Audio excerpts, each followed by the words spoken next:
ಸ್ನೇಹಿತರೆ, ಎಲ್ಲರೂ ಕಾಯುತ್ತಿದ್ದರು ಅಸ್ಥಿಪಂಜರ ಸಲುವಾಗಿ. ಆದರೆ ಸಿಕ್ಕೇ ಬಿಡ್ತು ಅಸ್ಥಿಪಂಜರ. ಹೌದು ಸ್ನೇಹಿತರೆ, ಇಲ್ಲಿವರೆಗೆ ಕೂಡ 12 ಮೂಳೆಗಳು ಬೇರೆ ಬೇರೆಯವರ ಅಸ್ಥಿಪಂಜರ ಸಿಕ್ಕಿದೆ. ಮೊದಲ 5 ಪಾಯಿಂಟ್ಗಳೇ ಅಸ್ಥಿಪಂಜರ ಸಿಕ್ಕಿದ್ದ. ಇದರ ಬಗ್ಗೆ SIT ತಂಡ ಮಾಧ್ಯಮಗಳಿಗೆ ಮುಚ್ಚಿಟ್ಟಿದ್ದು ಯಾಕೆ? ಇನ್ನೂ ಅಸ್ಥಿಪಂಜರಗಳ ಬಗ್ಗೆ ಪರಿಶೀಲಿಸಿ SSL ತಜ್ಞರು ಹೇಳಿದ್ದು ಏನು ಗೊತ್ತಾ?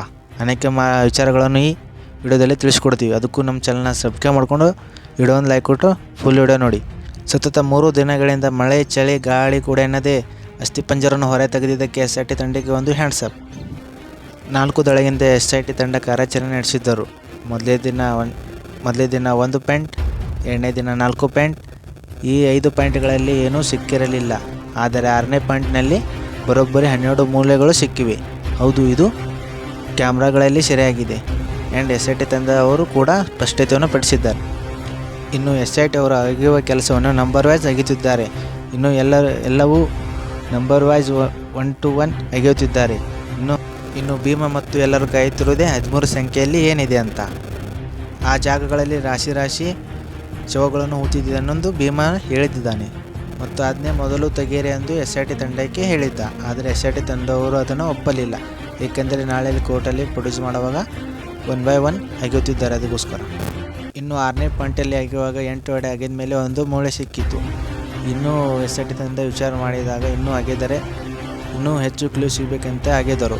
ಆಮೇಲೆ ಟೋಟಲ್ ಇದು ಪ್ಲಸ್ 12 ಮೂಳೆಗಳು ಸಿಕ್ಕವು. ಟೋಟಲ್ 13 ಮೂಳೆಗಳು ಸಿಕ್ಕಿವೆ. ತಲೆ ಬುರುಡೆ ಕೂಡ ಇದೆ. ಕೈಕಾಲು ಮೂಳೆಗಳು ಇವೆ. ಇನ್ನು ಸಿಕ್ಕಿರುವ ಮೂಳೆಗಳು ಎಲ್ಲ ಪುರುಷನಿಗೆ ಸಂಬಂಧಪಟ್ಟಿರಬಹುದು ಎಂದು SIT ತಂಡವರು ಹೇಳಿದ್ದಾರೆ. ಏಕೆಂದರೆ ಅಲ್ಲಿ ಮೂಳೆಗಳ ಸಾಂದ್ರತೆ ನೋಡಿ ಗಟ್ಟಿ ಇರುವುದರಿಂದ ಪುರುಷನಿಗೆ ಸಂಬಂಧ ಇರಬಹುದು ಅಂತ SIT ತಂಡವರು ಹೇಳಿದ್ದಾರೆ. ಎಷ್ಟೇ ಮಳೆ ಚಳಿ ಆದರೂ ಕೂಡ ಊಟಕ್ಕೆ ಹೋಗದೆ ಅಲ್ಲೇ ಊಟವನ್ನು ತರಿಸಿ ಕೆಲಸವನ್ನು ಮುಂದುವರಿಸುತ್ತಿದ್ದಾರೆ SIT ತಂಡವರು. ಅವರಿಗೆ ಒಂದು ಹ್ಯಾಂಡ್ಸಪ್ಪನ್ನು ಹೇಳಬೇಕು. SIT ತಂಡಕ್ಕೆ ದೊಡ್ಡ ಸವಾಲಂತಲೇ ಹೇಳ್ಬೋದು. ಈ ಧರ್ಮಸ್ಥಳ ಕೇಸಕ್ಕೆ ಒಂದು ತಿರುವು ಸಿಕ್ಕಿದೆ ಅಂತಲೇ ಹೇಳ್ಬೋದು. ಕಾರ್ಯಾಚರಣೆ ನಡೆಯುವಾಗ ಹಸಿರು ಬಟ್ಟೆ ಕಟ್ಟಿ ಕಾರ್ಯಾಚರಣೆಯನ್ನು ಮುಂದುವರಿಸಿದ್ದಾರೆ. ಏಕೆಂದರೆ ಸಾಕ್ಷಿ ನಾಶ ಆಗಬಾರದೆಂದು ಮಾಧ್ಯಮಗಳಿಗೆ ಮುಚ್ಚಿಟ್ಟಿದ್ದಾರೆ. ಒಂದು ರಿಪ್ಪೆಯನ್ನು ಕಟ್ಟಿಕೊಂಡು ಕಾರ್ಯಾಚರಣೆಯನ್ನು ಮುಂದುವರಿಸಿದ್ದಾರೆ. SIT ಅವರ ತಂಡದಲ್ಲಿ ವಿಡಿಯೋ ಮಾಡಿಕೊಂಡು ಈ ಕಾರ್ಯಾಚರಣೆಯನ್ನು ಮುಂದುವರಿಸುತ್ತಿದ್ದಾರೆ.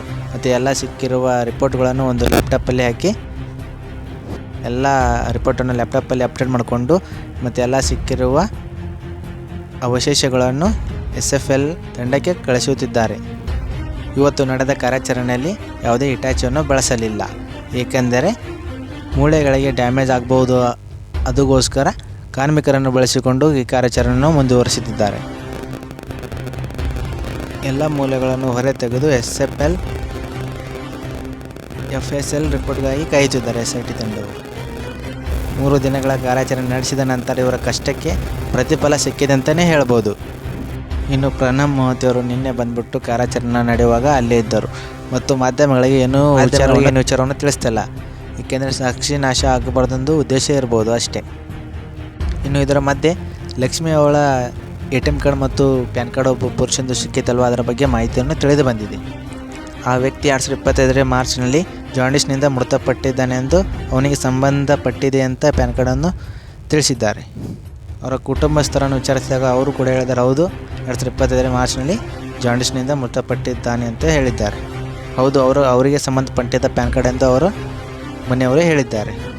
ಇನ್ನು ಪಂಚಾಯತರವರು ಏನು ಹೇಳಿದ್ದಾರೆ, ಇವನು ಭೀಮಾ ಯಾರು ನಮಗೆ ಗೊತ್ತು. ಹೌದು, ನಾವೇ ಇಲ್ಲಿಂದ ಕೆಲಸದಿಂದ ತೆಗೆದು ಹಾಕಿದ್ದೇವೆ. ಇವನು ಶವ ಊತುವಾಗ ಇವನೇ ಕೂತಿದ್ದ. ಆವಾಗ ಚಿನ್ನ ಆಭರಣಗಳೆಲ್ಲನೂ ಮಾರ್ತಿದ್ದ. ಅದಕ್ಕೋಸ್ಕರ ನಾವು ಇವನು ಕೆಲಸದಿಂದ ತೆಗೆದುಹಾಕಿವೆ ಎಂದು ಪಂಚಾಯತಿಯವರು ಹೇಳಿದ್ದಾರೆ. ನೀವು ಹೇಳದೇ ಹೋದರೂ ಅವನು ಯಾರು ಅಂತ ನಮಗೆ ಸ್ಪಷ್ಟವಾಗಿ ಅರ್ಥವಾಗಿದೆ. ಅವನು ಈ ರೀತಿ ಯಾಕೆ ಬ್ಲೇಮ್ ಮಾಡ್ತೀನೆಂದು ಗೊತ್ತಾಗ್ತಿಲ್ಲ. ನಾವೆಲ್ಲ ಇದನ್ನು ಎದುರಿಸ್ತೀವಿ ಅಂತ ಮಾಧ್ಯಮಗಳಲ್ಲಿ ಹೇಳಿಕೊಂಡಿದ್ದಾರೆ. 3 ದಿನಗಳ ಕಾರ್ಯಾಚರಣೆ ನಡೆಸಿದ ಪ್ರತಿಫಲ ಒಂದು ತಿರುವು ಸಿಕ್ಕಿದೆ SIT ತಂಡಕ್ಕೆ. ಇನ್ನೂ ಸದ್ಯ ತಿಳಿದು ಬರಬೇಕಿದೆ. ಇನ್ನೂ ಸ್ವಲ್ಪ ದಿನಗಳ ಕಾದು ನೋಡಬೇಕಿದೆ. ಮತ್ತು ಏನಾದರೂ ಹೊಸ ಅಪ್ಡೇಟ್ ಬಂದರೆ ನಿಮಗೆ ತಿಳಿಸ್ಕೊಡ್ತೀವಿ. ಅದಕ್ಕೂ ನಮ್ಮ ಚಾನಲ್ನ ಸಬ್ಸ್ಕ್ರೈಬ್ ಮಾಡಿಕೊಂಡು ಆ್ಯಂಡ್ ಕಮೆಂಟ್ನಲ್ಲಿ ನಿಮ್ಮ ಅನಿಸಿಕೆಯನ್ನು ಕಮೆಂಟ್ ಮಾಡಿ.